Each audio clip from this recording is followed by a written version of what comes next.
l'Afrique du Sud d'aujourd'hui, un État post-apartheid, cela va sans dire, et tout à l'image d'un Robert Ménard qui suscita autant d'incompréhension lors des dernières élections.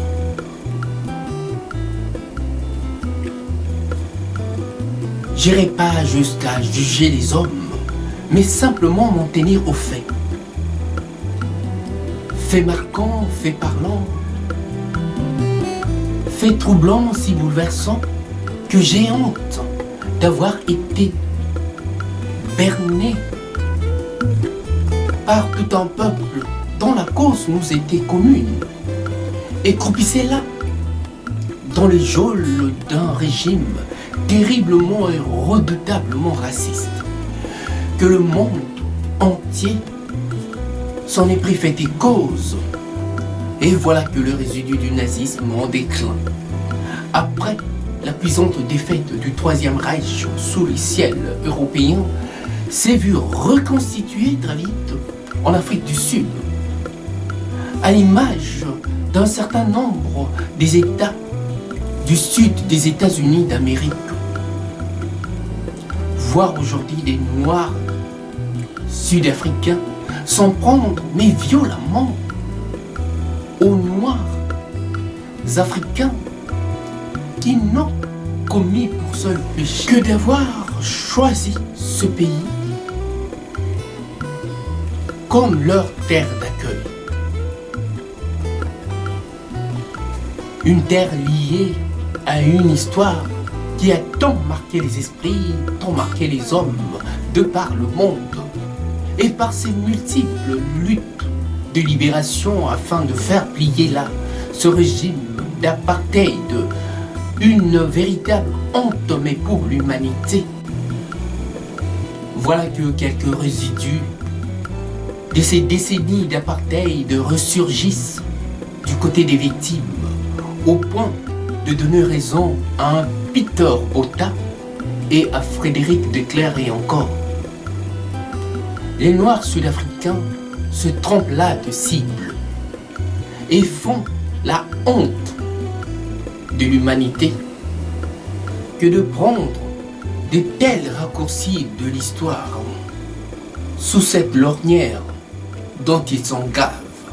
Véritable raccourci d'une histoire faite là, mais de briques et de broc. Comment peut-on en arriver là? Après la belle histoire que vous avez eue, après avoir parcouru et connu autant de preuves, comment peut-on à ce point se mentir à soi-même? Il y a là de quoi faire retourner Madiba, Nelson Mandela dans sa tombe. Est-ce là la vraie nature des Sud-Africains? Ou simplement le glissement d'un régime, et plus particulièrement celui de l'ANC, pour n'avoir su répondre aux attentes d'une population qui les a conduits au pouvoir et dont ils sont incapables de rendre le compte et le détournent pour le tourner vers des étrangers noirs africains. Ça serait vraiment idiot de croire qu'ils sont la cause de cet échec. Non, soyons sérieux. On ne fait pas la politique pour monter les uns contre les autres. On fait la politique pour construire et asseoir là, mais un état de droit où chacun trouve et se sent à sa place. Franchement, à croire que Nelson Mandela est parti avec son état arc-en-ciel. Voilà, pour ne pas avoir à subir le courroux de cette population délaissée, désœuvrée, abandonnée à elle-même.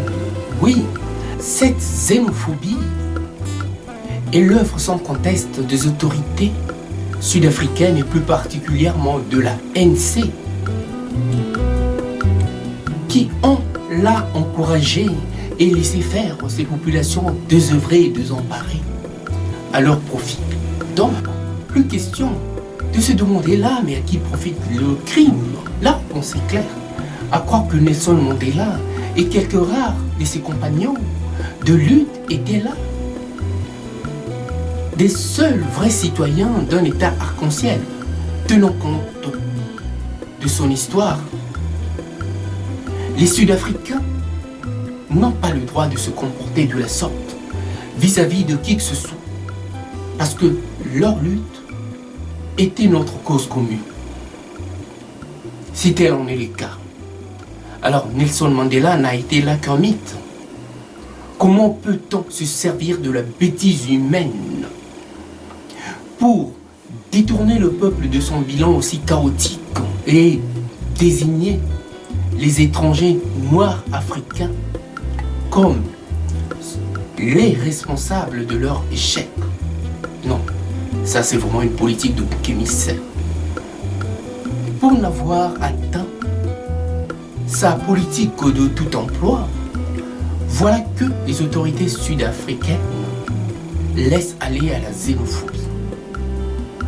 Une véritable resurgence de l'apartheid, mais du côté des victimes. On m'aurait dit que la ANC replongerait un jour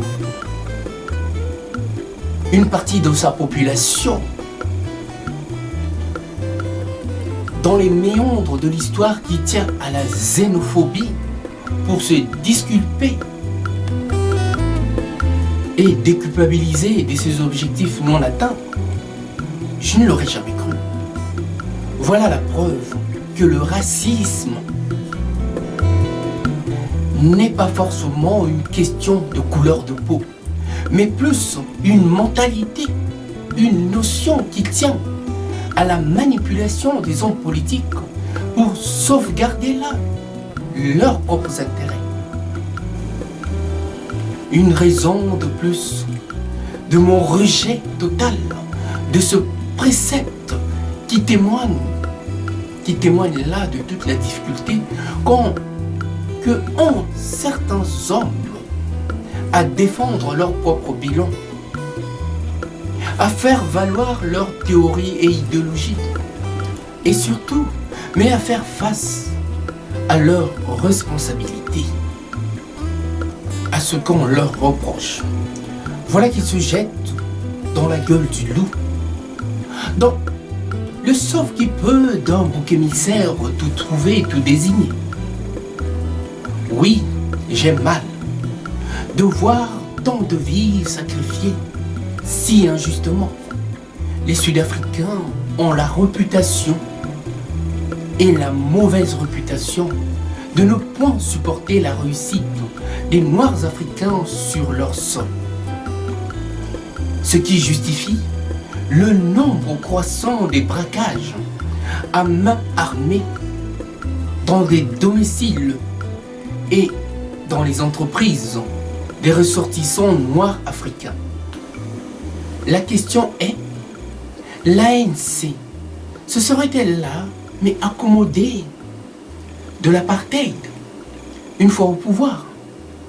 Personnellement, je ne me l'explique pas. Et le silence des autorités sud-africaines est un silence complice qui ne dit mot qu'on sent. Puisque elle était au courant de ces faits depuis toujours et ne réagissait et n'a réagi que dès lors que la communauté internationale, par les médias internationaux, en est fait écho. L'État sud-africain doit passer au banc des accusés et porter réparation à toutes ces familles endeuillées, dépouillées, maltraitées et malmenées injustement. L'ordre ne doit pas se faire dans le désordre. À bon entendeur, salut.